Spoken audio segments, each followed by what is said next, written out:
This week's Parsha follows up on the story of the Meraglim. We spoke about last week about Moshe and the spies, and shortly after, this week we have the story of Moshe and Korach. Korach, who rebelled against Moshe Rabbeinu, comes up to Moshe Rabbeinu, kind of in the middle of nowhere. He asks Moshe Rabbeinu, Madua tisnasu? Why are you the leader and everyone else has to follow your lead? He was directly challenging Moshe's very leadership. He did not understand why Moshe, out of anyone else, had the obligation to lead the people. He wanted everyone to be equal. And as the Torah tells us, Moshe arranges a showdown, giving a sign to Korach that this is what Hashem wants. They all bring keteres, and obviously Hashem chooses Aaron HaKohen's, and Korach and all his sons fall into the ground, while the other 200 plus people were consumed by fire. But the problem with this is, Moshe has been the leader for quite some time already. Aaron HaKohen has been the Kohen Gadol for quite some time already. No matter how you look at the time period and all the discussions that go around through all the commentators on when and where things took place in the desert, Korach had plenty of time to complain before this week's Parsha. Why all of a sudden does he wake up one morning and go, Moshe Rabbeinu's leader, that's not right, I don't like that. Where was he for the past 2 years? But explains the Rebbe that this is exactly why Parshas Korach, this week's Parsha, is after Parshas Shlach, last week's Parsha. Last week's Parsha had the famous story of the spies, the Meraglim, who went in to scout the land and came back with only bad reports. The question becomes, these people, the spies, were handpicked by Moshe Rabbeinu. How on earth could they fail in such a bad and miserable way? The Rebbe explains that the reason why they failed is because they were stuck in their own bubble. They went in with a bad attitude. They did not want to go take on the physical world. They wanted to stay in their spiritual oasis, where all their physical needs are taken care of, and only have to worry about spiritual matters. So they, from the outset, did not want to go into Eretz Yisrael, and that is why they had such negative reviews on it. The lesson that was taught to them in last week's Parsha was, Hamaisa hua ikar. All your learning is worth nothing if it does not bring to action.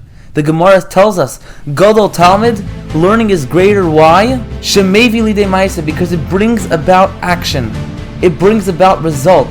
That was something the spies missed out on then, and that was a lesson learned now. Hamaisa hua ikar. The action is most important, and therefore they didn't have to go into Eretz Yisrael and encounter the physical reality, because that is how they will fulfill their mission. And here's where Korach wakes up. He sees this lesson that was learned. He took it like everybody else. Hamaisa hua ikar. The action is the main point. And now Korach comes with a very important follow-up question. Because if Hamaisa hua ikar, if action is most important, why is there a hierarchy in Judaism? If the way I do an action, the way I do a mitzvah is the exact same as when you do a mitzvah, because we're one family, we're all brothers, then we should all be equal. There should be no leaders. We should all be getting from Hashem directly the exact same way. That was Korach's claim to Moshe Rabbeinu. Even if you would say there's an order, Korach's claim was, Madua tisnasu? Why do you raise yourself to the level of a king, on a different level in quantity and quality than anyone else? That seems contrary to everything you taught the Jews before. Explains Moshe Rabbeinu that was still very much wrong to ask, because every action must come with an everlasting effect. That is something that can only be achieved by connecting to the leader of every generation. In this case, it would be Moshe Rabbeinu. Says Moshe, tomorrow morning you will know the answer. The Rebbe explains that when it says tomorrow morning, the word biker, the word light, morning, very much alludes to this. That in order for the mitzvah to have a proper light, you need to be connected with someone who lives that. We are all a holy nation, and therefore we all have to do mitzvahs, and we all do it the exact same way. But to have the proper effect, the ubechein, the what comes next, you have to be connected to someone who lives that light. And that is the Moshe Rabbeinu in every generation. And as we approach Gimel Tammuz, this is a very important thing we need to understand and internalize.